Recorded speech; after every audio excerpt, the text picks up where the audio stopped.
नमस्कार दोस्तों, मैं अंकित कुशवाहा आपका स्वागत करता हूं आपके अपने YouTube channel target with Avnesh में। जैसा कि आप देख रहे थे, पिछली क्लास में मैं आपके लिए लाया था बहुत ही बढ़िया क्लास, जिसमें आपको मैंने पढ़ाया कथन निष्कर्ष। और अभी हाल ही में हुए यूपी पुलिस एग्जाम में आपके मेरे ही इस क्लासें पढ़ी हुई हैं, आप देख लीजिएगा बेटा। मेरे इस क्लास से 2 क्वेश्चन एकदम सेम टू सेम आए हुए हैं, सिर्फ एक क्लास से ही कथन निष्कर्ष से 2 क्वेश्चन। और धीरे धीरे मैं आपको सब कुछ पढ़ाऊंगा, आप पूरा ईमानदारी से पढ़िएगा तो आपको लगभग क्वेश्चन यहीं से मिल जाएंगे, है ना। बाकी आपकी अपनी मेहनत होगी और बहुत जल्द हम लोग लाने वाले हैं अभी टॉपिक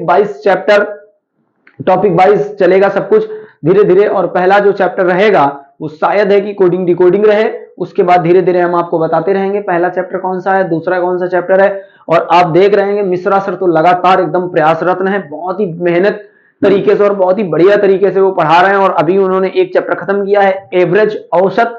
अगला चैप्टर भी जो भी आएगा वो आपको अपडेट मिल जाएगा। चलिए फिर बढ़ते हैं आगे, और लगातार आप हमारी क्लास में आइए और बहुत ही अच्छे क्वेश्चनों का आनंद उठाइए। बढ़ते हैं क्वेश्चनों की ओर, देखते हैं क्वेश्चन हमारे क्या कह रहे हैं। देखिए पहला क्वेश्चन बेटा क्या है, बहुत ही बढ़िया क्वेश्चन है। कह रहे हैं कि निम्नलिखित शब्दकोश दिए गए क्रम के अनुसार व्यवस्थित करने पर तीसरे स्थान पर कौन सा शब्द आएगा। बेटा ये क्वेश्चन ऐसा वेरी वेरी इंपॉर्टेंट है कि तुम्हारा चाहे जीडी का एग्जाम हो, चाहे यूपी पुलिस एग्जाम हो, कोई एग्जाम हो, लगभग एग्जाम हो, ये क्वेश्चन आते ही आते हैं। और कह रहा क्या है, जैसे कि मान लेते हैं मोबाइल में मैंने ये नंबर फीड किया और मोबाइल में कौन सा पहले स्थान पर आएगा, कौन सा दूसरे स्थान पर आएगा, आपको वो बताना होगा। देखिए जरा, मैं अगर इसकी बात करूं तो मैं कहूंगा यहां पर लिखा है बेटा एम, और यहां भी लिखा है बेटा एम, और यहां लिखा है एम, यहां लिखा है एम, और यहां भी लिखा है एम। एम से एम मैं काट दूंगा। उसके बाद देखो यहां पर लिखा है ये 16, और यहां पर लिखा है बेटा यहां पर 15, और ये लिखा है 2, और यहां भी लिखा है 2 मतलब बी, और यहां भी लिखा है बेटा 2। इसका मतलब एक बात तो समझ में आती है कि ये जो 16 है और ये जो 15 है ये कहीं ना कहीं बाद में जाएंगे। क्वेश्चन ने हमसे पूछा है तीसरे स्थान पर कौन आएगा। अच्छा, अगर ये दोनों पहले बाद में चले जाएंगे तो तीसरे स्थान पर कौन आएगा, इसका मतलब 1 2 3, यानी यही 3 क्रम से आएंगे, पहला दूसरा तीसरा। इन्हीं में से कोई एक पहले आ जाएगा, फिर बाद में फिर एक तीसरा आएगा। अच्छा, हमने कहा बी से बी आई कैंसिल हो गया बेटा, बी आई कैंसिल हो गया और बी आई कैंसिल हो गया।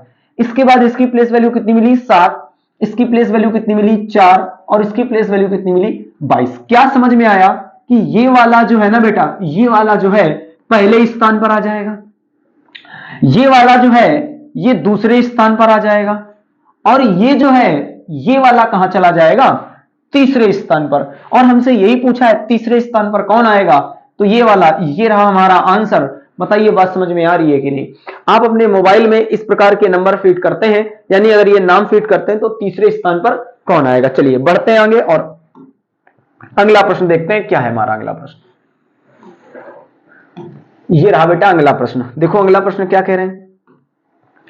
इस प्रकार के प्रश्न आपके एग्जाम में आते हैं, आपको इसमें बेटा बताना होता है क्रम, या तो छोटे से बढ़ते की ओर बताना है या तो बढ़ते से घटने, आरोही या अवरोही क्रम में। ठीक है, देखो क्या कह रहे हैं इसमें। सबसे पहले बेटा क्या आ जाएगा, कह रहे भैया सबसे पहले आएगा बुध, बुध के बाद आएगा शुक्र, शुक्र के बाद आएगा पृथ्वी, और पृथ्वी के बाद आएगा बेटा 3, है ना, और फिर आएगा 5। तो ये क्रम हमारा आ गया बेटा।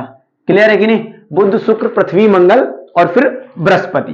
तो हमारा ये जो क्रम है 41 335, कहां 41 41 235, 41 235, 41 235। ऑप्शन नंबर कौन सा आ जाएगा, ऑप्शन नंबर सी। बहुत बढ़िया, उम्मीद करते हैं आपको चीजें समझ में आ रही होंगी। आगे बढ़ते हैं और अगला प्रश्न देखो बेटा क्या कह रहा है। अगला प्रश्न हमारा ये कह रहा है कि यदि 7:30 बजे, यदि घड़ी 7:30 बजे दिखा रही है, घड़ी में मान लेते हैं बेटा कितना बज गया, 7:30 का समय हो गया।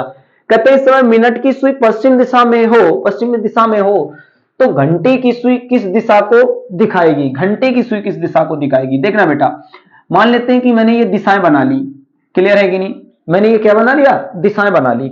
अब देखो यहां पर क्या होगा, या मैं आपको एक काम करता हूं, मैं बेटा आपको यहां पर घड़ी बना के समझाता हूं पहले, फिर दिशाएं बना के समझाता हूं। क्लियर है कि नहीं, आपको मैं पहले दिशाएं बनाकर समझा देता हूं, घड़ी बनाते हैं। देखिए मान लेते हैं बेटा कि मैंने ये घड़ी बना ली। क्लियर है कि नहीं, यहां हो गया 12, यहां हो गया 6, ये 3, ये 9 10 11 1 2 4 5 7 8। अब देखो इन्होंने क्या कहा है, समय क्या बताया इन्होंने, समय बताया है 7:30 का। समय क्या कह रहे हैं, 7:30 का। अब यहां पर मान लो हम लोग ऐसे लाइन खींच लेते हैं बेटा, ऐसे लाइन खींच लिया, क्लियर है कि नहीं, ऐसे ऐसे करके ये भी लाइन खींच लो, मान लो ये भी लाइन खींच लो। अब देखो ये क्या कह रहे हैं, यदि मिनट की सुई पश्चिम दिशा की ओर इशारा कर रही, यानी मिनट वाली सुई हमारी कौन सी दिशा इशारा कर रही, कह रहे भैया पश्चिम।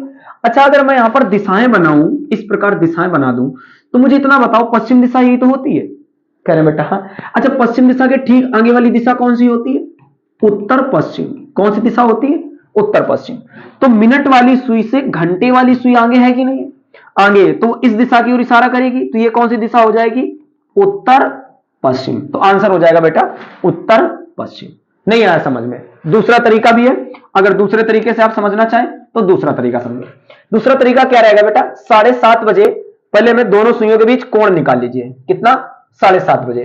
तो मैंने कहा 7:30 बजे पर दोनों सुइयों के बीच कोण निकालो, तो एक फार्मूला लगता है, फार्मूले से आप निकाल लीजिए जल्दी से। कह रहे 60 इंटू 7 डिफरेंशियल 11 इंटू कितना 30, और बेटा सबके बटे 2, यहां से काट दो, यहां से कितना मिलेगा 30, और यहां से काट दो, यहां कितना मिलेगा 15, तो 7 त्रिका 21, यानी यहां मिलेगा बेटा 210। अब अगर जब इसका गुणा कराओगे कितना मिलेगा बेटा 165। अगर यहां करोगे 165 घटा दोगे, दोनों आंसर आ जाएगा बेटा, यहां पर कितना आ जाएगा, यहां पर आ जाएगा 45 डिग्री, यानी दोनों सुइयों के बीच का जो कोण है यानी वो कितना आ जाएगा, 45 डिग्री का आ जाएगा। अच्छा भैया 45 डिग्री। अब मुझे एक बात बताना जरा, यहां पर मैं बना लेता हूं दिशाएं, यहां पर मैं बना लेता हूं दिशाएं, और इतना पता है मुझे दोनों सुइयों के बीच कितने डिग्री कोण बन चुका है, 45 डिग्री का कोण बन चुका है। जी हाँ भैया 45 डिग्री का। इन्होंने क्या कहा है कि यदि 7:30 बजे का समय दिखा रही, यदि मिनट वाली सुई पश्चिम दिशा की ओर इशारा करती है, तो बेटा मिनट वाली सुई यही तो इशारा करेगी पश्चिम दिशा की ओर, बताइए मुझे, तो ये दिशा हो जाएगी पश्चिम। अच्छा मुझे एक बात बता दो, जब ये घड़ी बनी होती है इस प्रकार, अगर यहां पर बेटा घड़ी बनी होती है तो 7:30 का क्या समय होता है, ये मिनट वाली सुई होती है, और मिनट वाली सुई से घंटे वाली सुई आगे रहती है क्लॉकवाइज दिशा में। इतनी बात समझ में आ रही, मिनट वाली सुई से घंटे वाली सुई क्लॉकवाइज दिशा में आगे रहती है। अगर आगे रहती है तो अगर ये मिनट वाली सुई है तो घंटे वाली सुई क्लॉकवाइज दिशा में आगे रहेगी, यानी घंटे वाली सुई इस दिशा में होनी चाहिए, ये घंटे वाली सुई, तो ये वाली दिशा कौन सी हो जाएगी बेटा, उत्तर पश्चिम। क्लियर है कि नहीं, उत्तर पश्चिम, यानी ऑप्शन नंबर कौन सा आ जाएगा, सी आ जाएगा। मैंने दो तरीके बताए, उम्मीद करता हूं आपको थोड़ा सा समझ में आया होगा बेटा, है ना। चलिए आगे बढ़ते हैं और अगला क्वेश्चन देखते हैं। अगला क्वेश्चन क्या कह रहे हैं, अगला क्वेश्चन कह रहे हैं यदि किसी कूट भाषा में कोडिंग डिकोडिंग का है, 50 को ये लिखा जाता है, कार को ये लिखा जाता है, टार को वो लिखा जाता है, तो कह रहे हैं क्या लिखा है, रैरिफ जो भी लिखा है, कह रहे हैं इसको क्या लिखा जाएगा। बहुत ही आसान क्वेश्चन है ये। देखो इस प्रकार के क्वेश्चन ये नकल छाप कोडिंग लिखी हुई है। देखो जैसे आर, आर के लिए यहां पर देखो कुछ भी नहीं है, ये देखो आर, आर के लिए इन्होंने क्या लिखा बेटा एल, तो आर के लिए मैं यहां से क्या लिख दूंगा, यहां से लिख दूंगा एल। क्लियर है कि नहीं। अब देखो यहां पर कोई ऑप्शन दिखाई दे रहा है, एक ही ऑप्शन एल वाला है, आंसर हो जाएगा। अगर आपको और जानना है देखो एफ, एफ इसका मतलब डबल एफ है, तो एफ के लिए क्या इस्तेमाल किया इन्होंने सी, तो लास्ट में डबल सी हो जाएगा। तो डबल सी ऑप्शन नंबर किसमें दिखा रहा है, डी में। बहुत सुंदर भाई, आगे बढ़ जाते हैं और अगला प्रश्न देखो। अगला प्रश्न क्या कह रहे हैं बेटा, अगला प्रश्न आपका ये रहा सामने, और ये क्वेश्चन कैसे है समझना जरा, इसको वेन डायग्राम से बनाने का प्रयास करते हैं। कहते हैं कुछ स्कूल प्रयोगशाला है, तो बेटा हमने यहां पर लिख दिया कुछ स्कूल, कुछ स्कूल बेटा क्या है, प्रयोगशाला है ना। तो ऐसे करके पूरा ऐसे लिख देते हैं, मैं जरूरी नहीं कि आप पूरा प्रयोगशाला लिखें, किसी को दिखाना नहीं मुझे। कह रहे सभी प्रयोगशालाएं नाट्यशालाएं, जितनी भी प्रयोगशाला है ना बेटा वो सभी की सभी क्या है, वो सभी की सभी नाट्यशालाएं। अब देखो आगे प्रश्न क्या कह रहा है, कह रहा है कुछ नाट्यशालाएं स्कूल हैं। बेटा एक बताओ, कुछ नाट्यशाला स्कूल है, जी हाँ बिल्कुल कुछ नाट्यशाला स्कूल आपको नजर आ रहा है, ये देखिए आप क्रॉस सेक्शन एरिया ये वाला, तो ये वाला बिल्कुल सही हो जाएगा। कह रहे कोई भी स्कूल नाट्यशाला नहीं है, यानी जो स्कूल है वो नाट्यशाला नहीं। कह रहे कोई स्कूल नाट्यशाला नहीं है। क्या ऐसा कोई डायग्राम आपको दिखाई दे रहा है कि कोई स्कूल नाट्यशाला ना हो, कह रहे भैया नहीं दिखाई दे रहा है।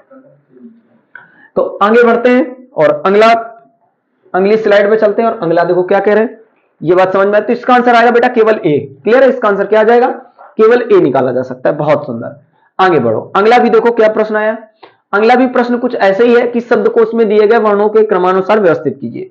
शब्दकोश के क्वेश्चन इतने इंपॉर्टेंट है, आपके एग्जाम में आते ही आते हैं, तो देखते हैं। और आपके एग्जाम में जीडी का पेपर भी चल रहा है बेटा, तो जीडी के पेपर में भी इस प्रकार के क्वेश्चन आपको देखने को जरूर मिल सकते हैं। तो देखते हैं जरा क्या कह रहे हैं भैया। जैसे कि ये देखो मैंने कहा यहां से एफ ई काट देते हैं बेटा, ये मैंने काट दिया एफ ई, और ये भी काट दिया एफ ई, और ये भी काट दिया बेटा, तो ये भी कैंसिल। ठीक है, अब तीसरा देखो यहाँ पे लिखा है एन, यानी इसकी प्लेस वैल्यू 14, और ये लिखा है ए, और इसका लिखा है बेटा यहाँ पर 5, और ये लिखा है बेटा 1, और ये इसका प्लेस वैल्यू होगी 13। अच्छा, अब जरा मुझे एक बात बताना, अगर मुझे लिखने की बात कर दूं मैं, तो एक काम करते हैं, अगर लिखने की बात करूं तो लिख लेते हैं, अगर मुझे डायरेक्ट गेस करने की बात की जाए तो मैं ऐसे ही उड़ा दूंगा इस प्रश्न को। देखना, मुझे एक बात बताओ, इस दिए गए शब्द में सबसे लास्ट में कौन जाने वाला है? कह रहे भैया यहां लिखा है 14, यहां लिखा है 1, यहां लिखा है 13, यहां लिखा है 1, यहां लिखा है 5, जिसकी प्लेस वैल्यू सबसे ज्यादा होगी ना वो लास्ट में जाएगा, यानी एक नंबर कहां जाने वाला है? लास्ट में। यानी अगर तुलना करें इधर और इधर, यानी कि ये लास्ट में जाने वाले हैं। ठीक है, अगर ये लास्ट में जाने वाले हैं तो मुझे इतना बता दो कि सबसे पहले कौन आने वाला है।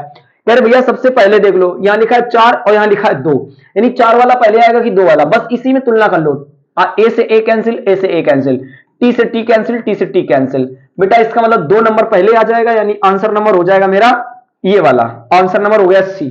तो ये तो डायरेक्ट पैटर्न है ना, लेकिन हमें थोड़ा सा बेसिक करना है, इस वजह से हम आपको पूरा समझाएंगे आराम से, कि पूरा बेसिक करना है भैया, पूरा बेसिक समझा दो जरा थोड़ा सा। तो हमने कहा बेटा एफ ई हर जगह काट दो। इसके अलावा देखो ए वाला सबसे पहले कौन आएगा? जिसपे ए लिखा होगा, सबसे पहले क्या होगा? जिस पर ए लिखा होगा, है ना। तो सबसे पहले क्या लिखा होगा? जिस पर ए लिखा होगा वो देखते हैं। तो जिस पर ए लिखा होगा तो मैं कहूंगा या तो ये आएगा या तो ये आएगा, उसके आगे बढ़ो। ए से ए कैंसिल, ए से ए कैंसिल, टी से टी कैंसिल, टी से टी कैंसिल। अब देखो यहाँ प्लेस वैल्यू है 21 और यहाँ प्लेस वैल्यू है 8, तो कह रहे भैया 8 वाला पहले आ जाएगा, यानी 2 आ जाएगा। अच्छा, जैसे ही ये 2 आया, इसके ठीक पीछे क्या आना चाहिए? बोले भैया 4 आना चाहिए, तो तुरंत 4 वाला ले लो, इसकी कहानी को खत्म कर दो और इसकी कहानी को खत्म कर दो। अच्छा, इसके बाद क्या आना चाहिए? जिसकी कम होना चाहिए, तो उसके बाद आना चाहिए बेटा 3, तो कह रहे भैया यहां से उठा लो 3, इसकी कहानी खत्म हो गई।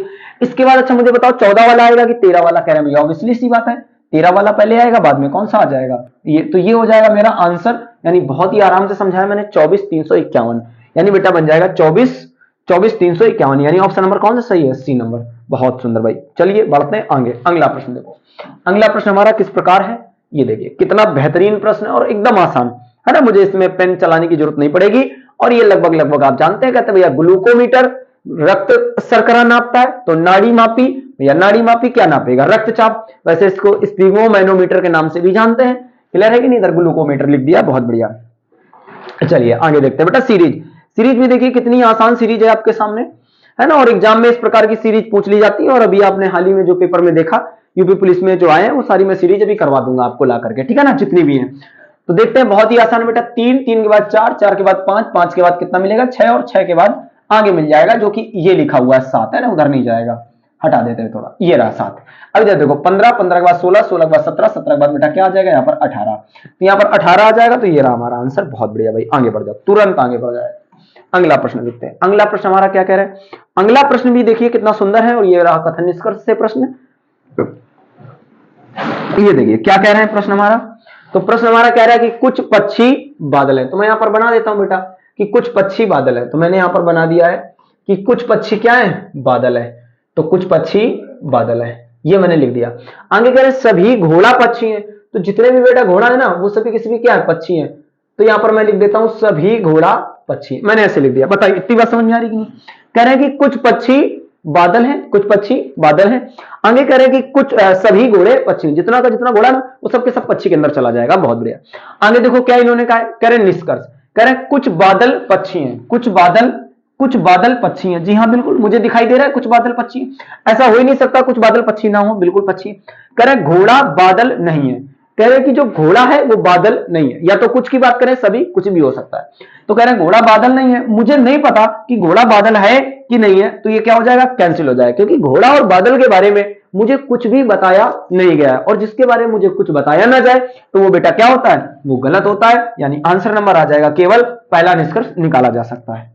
आगे बढ़ते हैं और अगला प्रश्न देखो क्या कह रहे हैं। अगला प्रश्न ये रहा तुम्हारा, अगला प्रश्न भी सीरीज का है, बहुत ही सुंदर है। तो ये देखते हैं, देखो बेटा जल्दी से, जैसे कि यहां पर लिखा हुआ है 4, तो ये लिखा है बेटा यहां पर 4, और 4 के बाद लिखा है 7, 7 के बाद लिखा है 10, 10 के बाद लिखा है 13। तो आपको क्या समझ में आया 4 और 3 7, 7 3 10, 10 3 13 और 13 3 16, यानी आना चाहिए बेटा पी। बहुत बढ़िया। अच्छा पी से अगर देखा जाए तो सीधा सीधा आंसर आ चुका है हमारा, क्लियर है। लेकिन नंबरिंग की भी बात कर ले तो यहां से आ जाएंगे बेटा, कितना जोड़ा जाएगा 4, क्लियर। और यहां से आ गया कितना जोड़ा गया 5, और यहां से आ गया बेटा कितना जोड़ा गया 6, तो अब कितना जोड़ा जाएगा 7, तो 20 और 7 कितना हो जाएगा 27 हो जाएगा, यानी पी बेटे 7 आ जाएगा। आंसर ये रहा। बहुत बढ़िया भाई, आगे बढ़ जाते हैं। तो अगला प्रश्न देखा जाए, ये रहा। ये देखिए कितना बेहतरीन प्रश्न है भाई। बैठक व्यवस्था का प्रश्न आपके सामने, और ऐसे ही सुंदर सुंदर प्रश्न आपके एग्जाम में देखने को भी मिले हैं। देखो क्या कह रहे हैं, कह रहे हैं कि 6 लड़कियां एक व्रत में केंद्र की ओर मुंह करके खड़ी हैं, बिंदु बीजी के बाईं ओर बैठी है। तो 6 लड़कियां बेटा, हम 6 लोग 6 बना लेते हैं। तो यहां पर देखो बेटा मैंने बना लिया 6। तो जैसे ये 6 बनाया, अगर हमें लगेगा कि नहीं ऐसे नहीं बन पा रहा है, तो आगे हम बनाने का प्रयास करेंगे 6। कह रहे हैं कि बेटा 6 लड़कियां एक व्रत में केंद्र की ओर मुंह करके खड़ी हैं, ठीक है, बहुत बढ़िया। कह रहे बिंदु बीजी के बाईं ओर, तो यहां पर लिख लेते हैं बेटा बीजी, क्लियर है कि नहीं। यहां पर मैंने लिख दिया बीजी, और इन्होंने बताया कि बिंदु बीजी के बाईं ओर, तो यहां पर कौन आ जाएगा, यहां पर लिख देंगे बिंदु, क्लियर है कि नहीं, बताओ। अच्छा समझ में आ रहा है। यहां पर लिख दिया मैंने बीजी। कह रहे रेखा बिंदु और मुमताज के बीच में है। कह रहे रेखा जो है ना वो बिंदु और मुमताज के बीच में है, इसका मतलब यहां पर आ जाएगा रेखा। रेखा बिंदु और मुमताज के बीच में है, तो यहां पर मैंने लिख दिया बेटा मुमताज, क्लियर है कि नहीं, ये यहां पर बैठ जाएगी मुमताज। बहुत बढ़िया। आगे उन्होंने कह रहे हैं जैसा विजी और निर्मला के बीच में, यानी जो जैसा है ना वो निर्मला और विजी के बीच में, तो यहां पर लिख दिया मैंने जैसा, है ना। यहां पर विजी आ गई, तो यहां पर बेटा कौन आ जाएगा, निर्मला आ जाएंगी, है ना। यहां पर इन्होंने निर्मला की चर्चा कर ली है। अब देखो उन्होंने क्या कहा है, कह रहे मुमताज के बाईं ओर कौन बैठा है, तो मुमताज ये बैठी, मुमताज के बाईं ओर कौन बैठा है, निर्मला बैठे। मुमताज के बाईं ओर कौन बैठा है, निर्मला बैठे। आंसर नंबर कौन सा आ जाएगा, बी आ जाएगा। बताइए बात समझ में आ रही कि नहीं। चलिए बढ़िया से पढ़ते रहे ना, और पपीता भी खाते रहे भैया, है ना। देखिए हमारे पास पपीता भी है, अति सुंदर पपीता, है ना। आप इसको खाएंगे आनंदित हो जाएंगे। बहुत बढ़िया भाई, है ना। तो पढ़ाते समय खाने का विशेष ध्यान रखें, है ना। बहुत बढ़िया भाई, है ना। आप भी खाते रहें और पढ़ते रहें, है ना। सेहत का विशेष ध्यान देना। वैसे सेहत के बारे में तो आप मैं जानते ही है ना। आगे बढ़ते हैं भैया। तो अगला प्रश्न ये रहा, कह रहे निम्नलिखित विकल्पों में से विषम शब्द या अक्षर ज्ञात कीजिए। बताइएगा। कह रहे परिश्रमी, गौरवपूर्ण, असहमत, समर्पित। बताइए क्या हो जाएगा अलग, जल्दी से बताएं बेटा क्या हो जाएगा। देखो कह रहे हैं कि परिश्रमी यानी खुद पर्सनल होता है, गौरवपूर्ण खुद पर्सनल, समर्पित किसी के प्रति खुद व्यक्ति समर्पित, असहमत जो है वो बिल्कुल अलग हो जाएगा, है ना। असहमत इसका जो आंसर आएगा वो बिल्कुल भिन्न हो जाएगा बेटा, क्लियर है। तो इसका जो आंसर है वो असहमत हो जाएगा। चलिए तो अगला प्रश्न देखते हैं, और अगला ये रहा प्रश्न। अगला प्रश्न देखो क्या कह रहा है, कह रहे हैं कि ए और बी किसी स्थान से एक साथ चलते हैं, ठीक है भैया। ए और बी मान लेते हैं कि ये है स्थान हमारा, तो कहते हैं ए और बी किसी स्थान से एक साथ चलते हैं। ए अपने से पूर्व की ओर 2 किलोमीटर जाता है, यानी यहां पर ए है, तो यहां से पूर्व की ओर यानी पूर्व की ओर गया, और ये ए जा रहा है और कितनी दूरी तय करता है 2। ओके भाई, इधर ए जा रहा है, तो मैं हल्का सा से ए लिख बना देता हूं ताकि मुझे याद रहे कि उधर ए गया है। कहते हैं और बी अपने दक्षिण दिशा की ओर 2 किलोमीटर की दूरी तय करता है। अच्छा तो यहां से बी बेटा दक्षिण दिशा की ओर जाता है और 2 किलोमीटर की दूरी तय करता है। मैं छोटा सा बना दे रहा हूं बी, किधर बी जा रहा है, ठीक है। आगे कह रहे ए दक्षिणावर्त 90 डिग्री बाएं घूमता है, बाएं घूम गया, दक्षिणावर्त कितना गया और 2 किलोमीटर की दूरी तय करता है। बेटा यहां से 2 किलोमीटर की दूरी बना देते हैं। कहते हैं वे आरंभिक स्थान से कहां होंगे, यानी कि ये जो है आरंभिक स्थान से कहां होंगे, ठीक है। तो इतनी सी बात उन्होंने बोल करके चीजों को समाप्त किया। एक बार और जल्दी से पढ़ लेते हैं ताकि कुछ हमें कमियां ना लगे, है ना। देख लेते हैं जल्दी से, क्योंकि इधर बी के बारे में कुछ बोला है कि नहीं, बस ये देखना है मुझे। कह रहे हैं और बी किसी स्थान से एक साथ चलना प्रारंभ करते हैं। ए अपने से पूर्व की ओर 2 किलोमीटर जाता है, ठीक है बेटा। कहते हैं बी अपने से दक्षिण दिशा में 2 किलोमीटर जाता है, बहुत बढ़िया। कहते हैं ए दक्षिणावर्त 90 डिग्री बाएं और 2 किलोमीटर जाता है, वे आरंभिक स्थान से कहां पर होंगे, इसकी बात खत्म हो गई। देखो ए जो है ना वो अपने स्थान पर कहां है बेटा, ए जो है यहां से आएगा उत्तर पूर्व, क्लियर है। ए कहां आएगा, उत्तर पूर्व। अच्छा बी कहां आएगा, बी आएगा बेटा दक्षिण दिशा में। आंसर बस ये रहा, उत्तर पूर्व ऑब्लिक दक्षिण। तो बेटा कहां है, देखो ए उत्तर पूर्व में है, कहते दोनों पूर्व दिशा में है, ए पूर्व दिशा में और बी उत्तर दिशा में, ए दक्षिण दिशा में और बी उत्तर दिशा में, दोनों दक्षिण दिशा में होंगे, दोनों पूर्व दिशा में होंगे। बेटा दोनों पूर्व दिशा में कहां हो रहे हैं? कुछ प्रश्न में कमी है या ऑप्शन में कमी है? ए दक्षिण दिशा में और बी उत्तर दिशा में नहीं बेटा, दोनों दक्षिण पूर्व भी नहीं हो सकते हैं, दोनों पूर्व नहीं हो सकते हैं। ए पूर्व दिशा में और बी उत्तर दिशा में, ये भी गलत हो रहा है। चलिए कोई दिक्कत नहीं है, प्रश्न में ही कमी होगी, कोई दिक्कत ना है बेटा, आगे बढ़ जाते हैं ना। इस प्रश्न को थोड़ा सा हम लोग छोड़ दे रहे हैं और आगे बढ़ने का प्रयास करते हैं। आप कतई भी परेशान ना हो, प्रश्न में ही कमी है शायद, और अगर प्रश्न में क्या ही कमी है, मुझे लग रहा है ऑप्शन में कमी है। आप परेशान ना हो बिल्कुल, है ना। मैंने पूरा एक्सप्लेन किया, या तो प्रश्न अधूरा होगा, और अगर अधूरा नहीं है, इतना ही प्रश्न है, तो जो मैंने सॉल्व किया है वही आंसर है, आप निश्चिंत रहें। आगे बढ़ जाते हैं और अगले प्रश्न की ओर ध्यान देते हैं, है ना, कोई दिक्कत ना है। अगला प्रश्न देखो, अगला प्रश्न बेटा क्या कह रहे हैं? अगला प्रश्न बहुत बढ़िया है, देखिए क्या कह रहे हैं। कह रहे नेशन, किसी को भाषा में नेशन को ये लिखा जाता है, यदि अर्न को ये लिखा जाता है तो अटेंशन को क्या लिखा जाएगा? देखो कितना, ये भी बेटा नकल छाप कोडिंग है और कुछ बहुत ही आसान है। देखो जैसे ए, तो यहां पर ए लिखा है, ए को देखो उन्होंने क्या लिखा है? 6, तो बेटा मैं लिख दूंगा 6, और ऑप्शन में कौन सा सही है? पहला ही मुझे दिख रहा है, 6 वाला राइट आंसर है, आपको टेंशन ही नहीं लेनी। ज्यादा अगर आपको लग रहा है तो देख लीजिए, डबल 7 है, यहाँ पर डबल टी है, यानी टी का जो मान होगा वो 7 हो जाएगा। 1 2 3, तो 1 2 3 यानी बेटा यहां से मिल जाएगा 7 7, यानी ऑप्शन नंबर डी सही है। बहुत बढ़िया, चलिए इसी के साथ आगे बढ़ते हैं। अगला प्रश्न देखो क्या कह रहे हैं, बहुत सुंदर है अगला प्रश्न। अगला प्रश्न इन्होंने बताया, कह रहे कि निर्देश 8 से 9 बड़े अक्षरों में से एक शब्द, एक समूह दिया गया है, इसके पश्चात 4 शब्द उत्तर के रूप में दिए गए हैं। दिए गए शब्द अक्षर समूह के अक्षरों को मिलाकर इनमें से केवल एक शब्द को नहीं बनाया जा सकता है, उसको चुनिए। कह रहे इसमें से कौन सा ऐसा शब्द है, 4 विकल्पों में से 1 2 3 4, इसमें से कौन सा ऐसा शब्द है जो नहीं बनाया जा सकता? आपने देखा होगा एग्जाम में ऐसे क्वेश्चन बहुत पूछे जाते हैं, और हाल ही में हुए एग्जाम यूपी पुलिस की अगर हम बात करें, उसमें भी ऐसे क्वेश्चन आपको देखने को मिले कि कौन सा बनाया जा सकता है, कौन सा नहीं बनाया जा सकता है। इस प्रकार के क्वेश्चन है वहां पर, क्लियर है? तो इसमें से देखिए, इस प्रकार के प्रश्नों को 2 तरीके से अलग किया जाता है। कैसे कैसे अलग किया जाता है?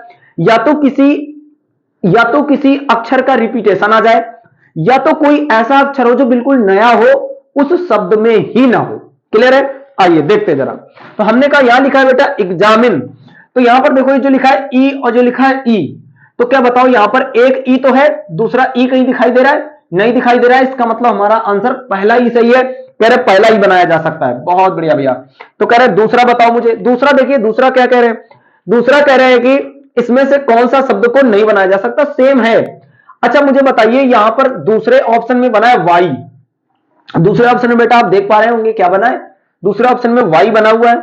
अब मुझे इतना बता दो, अगर यहां पर वाई बना है तो क्या आप वाई बना सकते हैं? क्या वाई बना सकते हैं? बताइए। वाई तो इस शब्द में है ही नहीं, वाई इस शब्द में है ही नहीं। मैंने क्या कहा था? या तो किसी का रिपीटेशन देखने को मिले, या तो कोई अक्षर नया आ जाए। अब उसमें आपने देख लिया रिपीटेशन, तो इसमें आप देख लीजिए नया अक्षर। क्लियर है? तो कह रहे हैं यही नहीं बनाया जा सकता, यही आंसर है। बहुत बढ़िया भैया, है ना। उम्मीद करते हैं आपको समझ में आ रहा होगा, है ना। कोशिश कर रहे हैं। देखो यहां से प्रश्न क्या कह रहा है? कह रहा है कि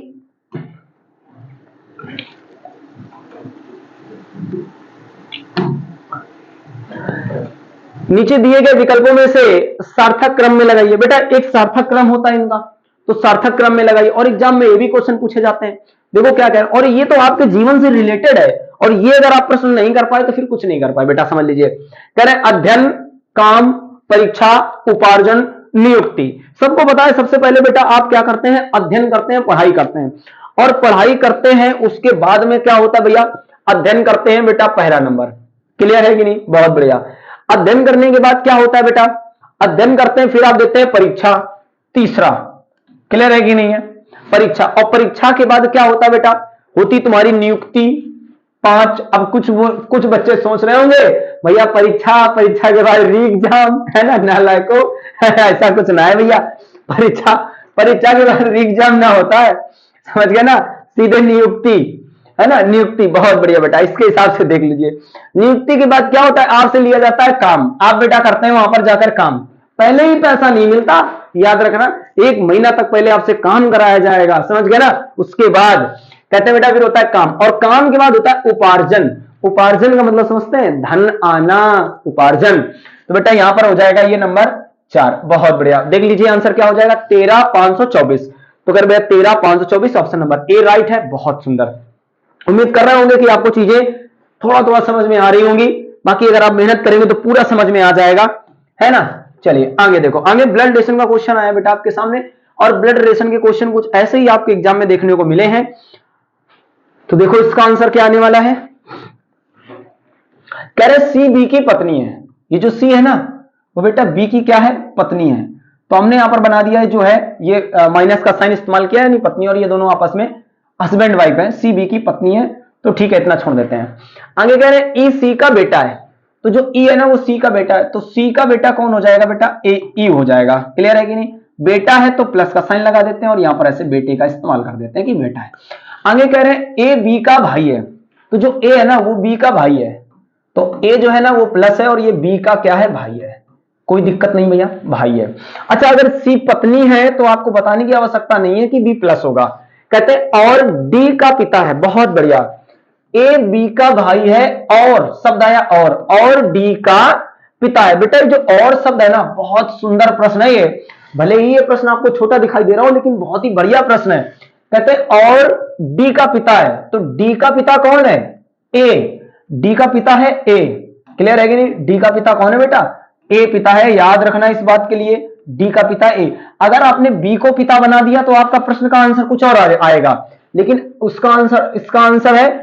इसका आंसर की चर्चा तो बाद में करेंगे, लेकिन यहां पर यह ज्यादा जानना जरूरी है कि डी का पिता कौन है, ए। ठीक है, कह रहे ई का डी से क्या संबंध है। कहते हैं ई कौन है, किसका, डी का। तो बताइए, देखिए ये पिताजी के भाई चाचा, और बेटा अगर इनका पुत्र है तो ये इनका भी क्या है, पुत्र है, यानी चाचा का पुत्र यानी चचेरा भाई। आंसर क्या हो जाएगा, चचेरा भाई।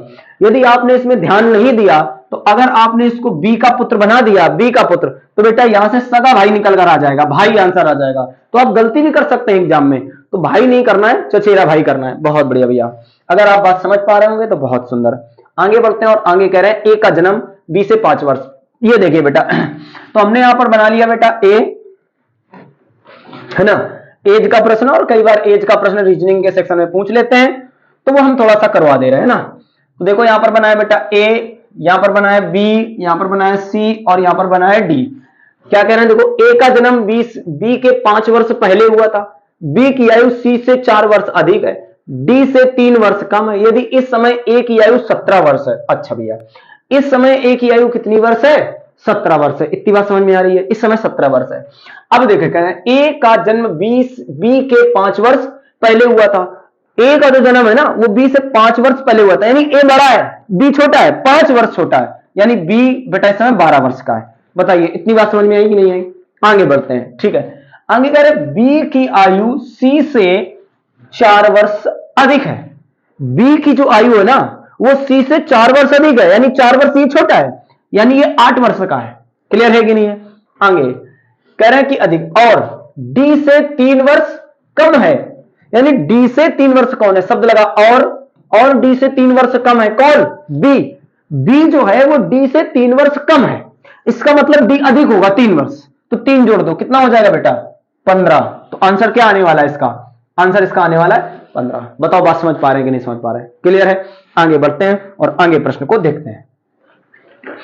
अगला प्रश्न ये रहा बेटा, कह रहे दिए गए विकल्पों में से लुप्त संख्या आकृति ज्ञात कीजिए। बहुत बढ़िया, देखो कह रहे हैं इसका संबंध इससे जो भी है वही संबंध आपको उसका बताना है, उस उधर से, ठीक है।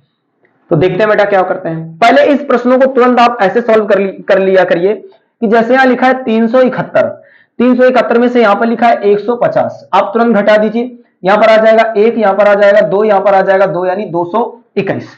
ऐसे ही यहां पर अगर आप करके देखेंगे ऑप्शन मिलता है तो ठीक है, नहीं मिलता तो कुछ और के बारे में सोच लेते हैं हम लोग। तो यहां पर आ जाएगा बेटा 4, 6, 8। तो यहां से मैं घटाना है कितना, हाँ ये 2, 2, 1, यहां से घटाया 7, यहां से घटाया 4, यहां से घटाया 2, 247 ऑप्शन में होना चाहिए। तो बेटा दिख रहा है 247। अगर इतना बड़ा डाटा है ना तो फिर ऐसे ही कुछ लॉजिक लग सकता है, और ऐसा नहीं है तो फिर स्क्वायर है, क्यूब है, गुणा, ऐसे कुछ सोचेंगे। क्लियर है। फिलहाल इसका आंसर आ चुका है 247। बहुत बढ़िया भैया, आगे बढ़ते हैं और अगले प्रश्न की चर्चा करते हैं। और अगला प्रश्न देखो क्या कह रहा है। अगला प्रश्न हमारा ये रहा है, कहते हैं यदि P को प्लस व्यक्त करता है यानी ये अब बेटा यहां से बॉड मास रूल लगता है और यहां से प्रश्न बनते ही बनते हैं। कहते हैं P प्लस को व्यक्त करता है, Q माइनस को व्यक्त करता है, R को व्यक्त भाग करता है और S गुणा को व्यक्त करता है। ओके, तो इसका बताइए कि क्या होने वाला है। ठीक है, तो मैंने यहां से लिख दिया बेटा 18, तो यहां से मैंने बेटा लिख दिया 18 और S देखो बेटा किसको व्यक्त करता है, S कह रहे हैं गुणा को व्यक्त करता है। ठीक है, फिर हो जाएगा बेटा यहां पर 36 का R कह रहे हैं किसको व्यक्त करता है, R कह रहे हैं बेटा भाग को व्यक्त करता है और यहां हो जाएगा हमारा ये 12। बहुत बढ़िया। इसके बाद बना हुआ है Q कह रहे हैं किसको व्यक्त करता है, माइनस को करता है। उसके बाद बना हुआ है हमारा ये 6। P देखो कह रहे हैं प्लस को व्यक्त करता है, उसके बाद हो जाएगा 7 कह रहे हैं इक्वल टू क्वेश्चन मार्क। आप ये बताइए। तो बॉड मास नियम लगता है, अगर बॉड मास नियम की हम चर्चा करें तो सबसे पहले होता है भाग। क्लियर है। वैसे बॉड मास के नियम 20 मतलब होता है ब्रैकेट, लेकिन हमें डायरेक्ट यहाँ पर ब्रैकेट दिखाई दे नहीं रहा। तो बेटा 12 से गुणा करो, 12 36, यानी यहां से आ जाएगा 3 और मैं यहां लिख सकता हूं 18 इंटू 3 माइनस 6 प्लस बेटा कितना 7। तो अगर हम इनका गुणा करें कितना हो जाएगा, है ना, 18 3 54 बेटा यहां से मिल जाएगा, यहां लगेगा माइनस। क्लियर, यहां रहेगा 6 और यहां रहेगा 7। आप समझ चुके होंगे, कह रहे हैं भैया इतना ज्यादा क्यों लिए जा रहे हो। तो हमने कहा देखो खत्म करते हैं, ये माइनस का ये है, ये काट दो, यहां पर आ जाएगा प्लस का 1। डायरेक्ट आंसर मिल चुका होगा बेटा 55। बताओ बात समझ में आ रही है कि नहीं आ रही। आंसर ये हो जाएगा आपका 55। क्लियर हुआ कि नहीं, क्लियर है। उम्मीद करता हूं आपको चीजें समझ में आ रही होंगी। बहुत बढ़िया भाई, आगे बढ़ जाते हैं और अगला प्रश्न कह रहे हैं एक श्रृंखला के समीपस्थ अक्षरों के बीच वाले छोड़े गए अक्षरों में एक एक की कमी होती जा रही, यानी एक एक की कमी होती जा रही। कह रहे निम्नलिखित श्रृंखलाओं में से किसमें इस नियम का पालन किया गया है। जो यहां पर आप ये शब्द देख पा रहे हैं बेटा DJOTV, इसमें क्या हो रहा है, पैटर्न चल रहा है कि जो भी पहला है ना उसके बाद वाला एक एक कम होता चला जा रहा है, एक एक अक्षर कम होता चला जा रहा है, कम होता चला जा रहा है। तो कह रहे हैं वो नियम किसमें फॉलो कर रहा है, आप बताइए। तो मैंने कहा पहला वाला देखते हैं। यानी अगर हम पहले वाले की चर्चा करें तो पहले वाले का सीधा सीधा मैं लिखना चाहूं तो पहले वाले में सीधा सीधा लिखना चाहता हूं, मैं लिख लेता हूं बेटा 4 के बाद मैंने लिख दिया यहाँ पर 10 के बाद मैंने लिख दिया 15 के बाद मैंने लिख दिया 20 के बाद मैंने लिख दिया 22। क्लियर है कि नहीं। अगर मैं इनका अंतर देखने की कोशिश करूं तो हो जाएगा 6, यानी अगर मैं इनका अंतर देखने की कोशिश करूं तो हो जाएगा 5। हाँ बेटा समझ में तो आ रहा है, क्लियर है कि नहीं, कि जो गैप है वो गैप मुझे कम करना है। यानी यहाँ तो 6 है, यहाँ 5 है, कम हो रहा है। और यहां फिर से बेटा कितना हो गया, 5 हो गया। तो अगर यहां से 5 हो रहा तो गैप मुझे यहां पर 5 और यहां 5 बराबर दिखने लगा, और बराबर दिख रहा है, इसका मतलब कहीं ना कहीं ये आंसर नहीं हो सकता है। तो कुछ आगे बढ़ते हैं। यानी जो गैप होना चाहिए वो एक एक कम होना चाहिए। एक एक कम का मतलब है कि उनके बीच पहले अगर 5 अक्षर हो तो दोबारा में फिर 4 हो, फिर 3 हो, फिर 2 हो, ऐसे करके होना चाहिए। तो हमने कहा अगला देखते हैं। यहाँ पर मान लो लिख देते हैं बेटा 4, फिर लिखते हैं हम लोग 10, फिर लिखते हैं बेटा हम लोग 15, फिर लिखते हैं 19 और फिर लिखते हैं बेटा यहाँ पर 22। तो अगर हम यहाँ पर चर्चा करें इनके बीच का गैप कितना दिखाई दे रहा है, मुझे 6 दिखाई दे रहा है। अगर इनकी चर्चा करें तो कितना दिखाई दे रहा है, 5 दिखाई दे रहा है। अगर इनके बीच की चर्चा करें तो कितना दिखाई दे रहा है, 4 दिखाई दे रहा है। इनके बीच की चर्चा करें तो 3 दिखाई दे रहा है। इसका मतलब यहां से समझ में आ गया कि 6 5 4 3, यानी जो मेरा आंसर हो जाएगा वो ये हो जाएगा। यानी प्रत्येक 2 अक्षरों के बीच, यानी डी और जे के बीच कितने अक्षर छूटे हैं, 5 अक्षर छूटे हैं। गैप जरूर यहां पर 6 का है लेकिन अक्षर 5 छूटे हुए हैं। उसके बाद यहां पर 5 का गैप है, यानी 4 अक्षर छूटे हुए हैं। 4 का गैप है, 3 अक्षर छूटे हुए हैं। यानी जो क्रम है वो यही फॉलो कर रहा है कि एक एक अक्षर कम होता चला जा रहा है। चलिए आगे बढ़ते हैं। और ये रहा अगला प्रश्न। कह रहे किसी कूट भाषा में 50 को ये लिखा जाता है, तो कार को ये लिखा जाता है, तो टार को टोल लिखा जाता है। तो इसको क्या लिखा जाएगा। बहुत ही आसान क्वेश्चन है आपके सामने यहां पर। चलिए बताया जाए बेटा जल्दी जल्दी से, है ना। तो आंसर आ जाना चाहिए। देखो कह रहे हैं आर, तो आर के लिए इन्होंने क्या लिखा है, तो यहां से तो मिलेगा ना। ये देखिए आर के लिए लिखा है इन्होंने एल, तो मैं यहां पर लिख देता हूं एल। इसके बाद डबल एफ दिखाई दे रहा है मुझे, तो एफ के लिए इन्होंने क्या लिखा है, एफ के लिए लिखा है सीसी, यानी लास्ट में होना चाहिए सीसी, यानी आंसर नंबर ये रहा सी। बहुत बढ़िया भाई, आगे बढ़ जाते हैं और अगले प्रश्न की चर्चा करते हैं और देखते हैं अगला प्रश्न क्या रहा है। तो बेटा आज के लिए इतना ही। बहुत बढ़िया, फिर हम लोग मिलेंगे अगली क्लास में।